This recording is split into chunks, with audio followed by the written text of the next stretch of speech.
प्रिय दर्शकों, मैंने कई वीडियो बनाए हैं जिनके माध्यम से मैंने गोचर को जानने की बात कही। जैसे मैं यहाँ पर पुनः रिपीट कर देना चाहूँगा, चंद्रमा से चंद्रमा का गोचर। जब आपका चंद्रमा आपकी जन्म तारीख से, जन्म राशि से आपका चंद्रमा 1, 3, 6, 7, 10, 11 भाव में जाता है तो इन भावों के एट्रीब्यूट्स गुण धर्म को लाभ देता है। जो जैसे एक लग्न का है, यानी कि मेष राशि में आपका चंद्रमा, और मेष में जब चंद्रमा का गोचर जाएगा तब आपको उस भाव में जहाँ पर भी आपका चंद्रमा होगा वहाँ के गुण धर्मों से लाभ देगा। तीसरे भाव में जाएगा चंद्रमा से, मान लिया कि चंद्रमा आपका यहाँ पे लिखा, अब यहाँ से तीसरे भाव में जब जाएगा तो यहाँ के तीसरे भाव से गुण धर्म को लाभ देगा। राशि के अनुसार, बल के अनुसार, पक्ष के अनुसार, तिथि के अनुसार, वेद के अनुसार लाभ देगा। लाभ यहाँ एक जगह आपको सभी को पता है कि चंद्रमा 2 से 3 दिन एक राशि में रुकता है। तो अब 2 से 3 दिनों में कितने दिन लाभ देगा, कब लाभ देगा, इसके लिए थोड़ा बारीक में जाना पड़ता है, लेकिन आप मोटा मोटा याद रखें, जब चंद्रमा 1, 3, 6, 7, 10, 11 जाता है तब लाभ देता है। इसी तरह से सूर्य जब चंद्रमा से 3, 6, 10, 11 जाता है तब लाभ देता है। इसी तरह से मंगल जब आपका 3, 6, 10 जाता है तब लाभ देता है। 11वें में सभी ग्रह लाभ देते हैं। इसी तरह से शनि 3, 6 और 10, 11 लाभ देते हैं। शुक्र को 6, 7, 8 छोड़कर बाकी सभी भावों में शुभ फल देते हैं। इसी तरह से बुध भी अपना जो है शुभ फल देते हैं कुछ घरों को छोड़ के। ठीक, अब मैंने इन बातों को जाना, राहु केतु को भी अलग से देखते हैं, लेकिन आज हम ये जानना चाहेंगे कि गोचर के ऊपर, जैसे आपका मान लेते हैं 2 अंकी लग्न है और जब जन्म हुआ आपका तब राहु यहाँ पर बैठे हुए थे। ठीक, वृषभ लग्न में राहु बैठे हुए, तो मिथुन राशि यहाँ पे और चंद्रमा आपका यहाँ पर है। अब इस राहु से गुरु का गोचर होगा, क्योंकि ये तो फिक्स हो गए, सभी ग्रह फिक्स हो गए। मान लो यहाँ पे राहु गुरु दोनों थे, यहाँ पे हमने मान लिया मंगल थे, यहाँ पे हमने मान लिया जन्म के समय में शुक्र थे, और यहाँ पे हमने मान लिया सूर्य बुध थे, शुक्र मान लो यहाँ पर थे। ठीक, ऐसे करके सूर्य बुध शुक्र थे। ठीक है, अब राहु के पीछे केतु हो गए। ऐसे ग्रह आपके बैठ गए जन्म के समय पे, जब आपका जन्म हो रहा था। ठीक है, अब गोचर में चूँकि सभी ग्रह गति कर रहे हैं, एक तो ये फिक्स चार्ट हो गया, अब दूसरा चार्ट बन जाता है इसी के ऊपर। अब मान लो वर्तमान में आपका जैसे चल रहा है क्या, मीन राशि में, अब मान लेते इसी को हम मीन राशि में गुरु हैं। ठीक, मान लिया हमने, यहाँ पे 4 अंक आ जाएगी, इस तरह से बढ़ा लेते हैं। अब मीन राशि में शनि चल रहे हैं, क्या चल रहे हैं, ये शनि चल रहे हैं। गुरु हमारे 12, 1, 2, 12, 1, 2, 3 यहाँ पर चल रहे हैं। अब जब गुरु यहाँ गोचर से आए तब शुक्र के साथ युति में क्या फल देंगे, और शनि जब राहु के साथ में गोचर में आए तब फल क्या देंगे। आज हम गोचर से गोचर के फल को जानने की कोशिश करेंगे। ठीक है, तो हम देखते हैं उदाहरण के तौर पर। अच्छा, ग्रह कब अपना फल देता है, इसको सभी आप लोग भी आजमाने की कोशिश करें, देखने की कोशिश करें। अगर कोई संशय हो, कुछ भी ऐसा आपको सही न सटीक मिले तो आप इसको कमेंट्स में लिख सकते हैं। जब सूर्य और मंगल गोचर बस किसी राशि में प्रवेश करते हैं तब कब अपना फल देते हैं। उनका प्रभाव ऐसा देखा जाता है कि एक राशि में 30 अंश, सभी लोग जानते हैं कि जब कोई हर ग्रह 30 अंश की गति दूरी तय करता है, यहाँ से लेके यहाँ तक 30 अंश है सभी भावों में। ठीक, 30 अंश 3 देश काण कहें। ठीक, ये सभी भावों में यहाँ पे 30 अंश है, ये सभी। ठीक, एक भाव में 30 अंश होते हैं, 3 देश काण होते हैं, ये भी सबको पता है। 10-10 के 3 देश काण होते हैं, ये 10-10 के सभी भाव में 10-10 के 3 देश काण होते हैं।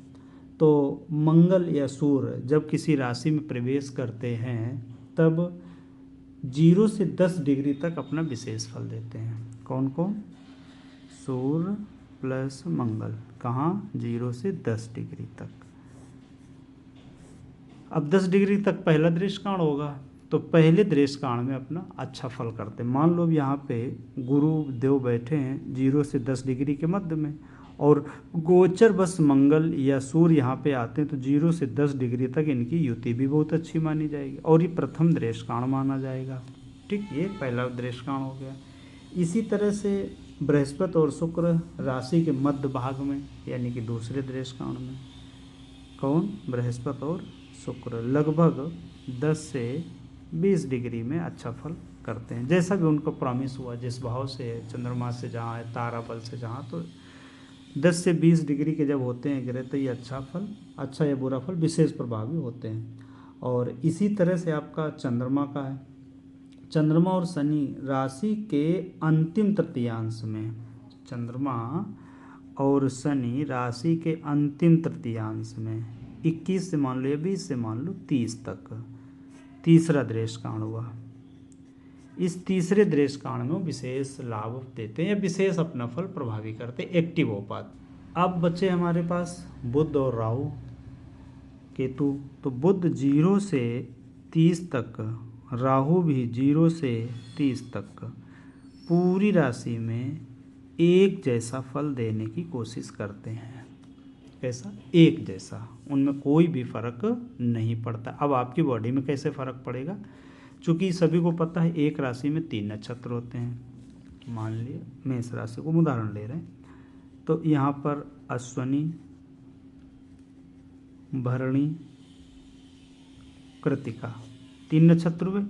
ये पूरा हुआ, ये पूरा हुआ, यानी कि 4 चरण, और ये एक चरण का कुटोल कहते हैं। 9 चरण होते एक राशि में। ठीक है, तो कृतिका हमारे दूसरे भाव में भी आ जाएगा। तो कहने का मतलब यहाँ जन्म, अब मान लो आपका जन्म यहाँ पे है, तो जन्म, संपत्ति, विपत्ति। अब विपत्ति तारा में जब जाएगा तो विपत्ति देगा। कृतिका में जब चंद्रमा जाएगा या कोई और ग्रह जाएगा तो विपत्ति देगा। ठीक है, जिस भाव से जुड़ा हुआ होगा उस भाव से वो विपत्ति देगा। एक गोचर फल तो ये हो गया।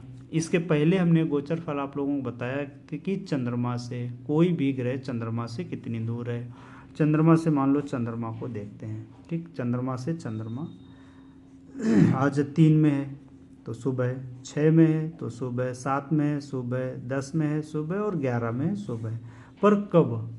यहाँ पे कोई राहु, शनि, केतु जैसे ग्रह ना हो, यानी कि उनसे युति ना हो। मंगल भी लिया जाता है, सूर्य भी लिया जाता है, सूर्य के साथ अमावस बना देता है, सूर्य चंद्र की युति। राहु, मंगल, केतु ना हो। इनसे या किसी अन्य ग्रह से वेद ना हो रहा हो। वेद विधि बताऊंगा मैं किसी दिन, इसके 1-2 वीडियो बनाए भी हैं। वेद ना हो रहा हो। अब आप पापकर्तरी ना हो, तो ये पूर्ण फल देने में सफल होता है, सक्षम होता है। ठीक है, इसी तरह से कोई भी ग्रह अगर वेद हो रहा है तो अपने फल को कम करेगा, अगर पापकर्तरी में तो भी अपने फल को कम करेगा। ठीक, नीच का है तो भी अपने फल करेगा। किसी पाप या क्रूर ग्रह से युति बना रहा है तो भी अपने फल में, शुभ फल के प्रभाव में कमी करेगा। इस बात को देखकर हम समझ सकते हैं, फलित कर सकते हैं कि हमें कहाँ से क्या मिलना है। अब दशा को देखते हैं। यहीं पे दशा कैसे फलित करते हैं। कोई दशा चली आपकी, वो दशा का स्वामी राशियाँ कहाँ की हैं उनको देखा। दशेश यानी कि दशा का स्वामी ग्रह किसके साथ में है, उसकी युति किसके साथ में है, दृष्टि किसके साथ में है, तारा बल में वो किसके साथ में है, कहीं विपत्त तारा में तो नहीं है। यदि मान लो 6ठे भाव के ग्रह की भी दशा चली और वो संपत्त तारा में है तो बुरा फल नहीं करेगा, या आत्मा कारक ग्रह है तो भी बुरा फल नहीं करेगा। ठीक है, इस तरह से हम दशाओं को भी देख लेते हैं। ठीक, अब हम अगली वीडियो में बात करेंगे कि गोचर से गोचर का, चूँकि 9-10 मिनट का यही वीडियो हो गया, किसी ग्रह के ऊपर से जब कोई ग्रह गुजरता है तो उसका फल क्या होता है। उस ग्रह के से ग्रह को गुजरने में 3 फल देखे जाएंगे। चंद्रमा से वो कितनी दूर है, आत्मा कारक ग्रह से कितनी दूर है, किस भाव का स्वामी है, किस भाव से गुजर रहा है, उस भाव में कौन सा ग्रह बैठा है, उस भाव के ग्रह का स्वामी कहाँ बैठा है। मान लो यहाँ मेष है, मंगल है, अब मंगल कहाँ बैठा है, मंगल से होकर कौन गुजर रहा है, और यहाँ पे बैठे ग्रह से कौन होकर गुजर रहा है, उस ग्रह की राशि कहाँ पर है। इन सभी चीज़ों को मिलाकर हम उसके परिणाम तक जा सकते हैं। ठीक है, तो इस तरह से हम ज्योतिष को फलित करते हैं। थोड़ा सा लगता है कि सेट करने में थोड़ा जटिल होता है, लेकिन इतना जटिल नहीं होता है कि आप सेट ना कर पाएँ। आप जब प्रयास करेंगे, अभ्यास करेंगे, तो आपको ये बात पूर्णतः समझ में आएगी और आप बता भी पाएंगे। ठीक है, सभी ज्योतिष प्रेमियों को मेरा राधे राधे।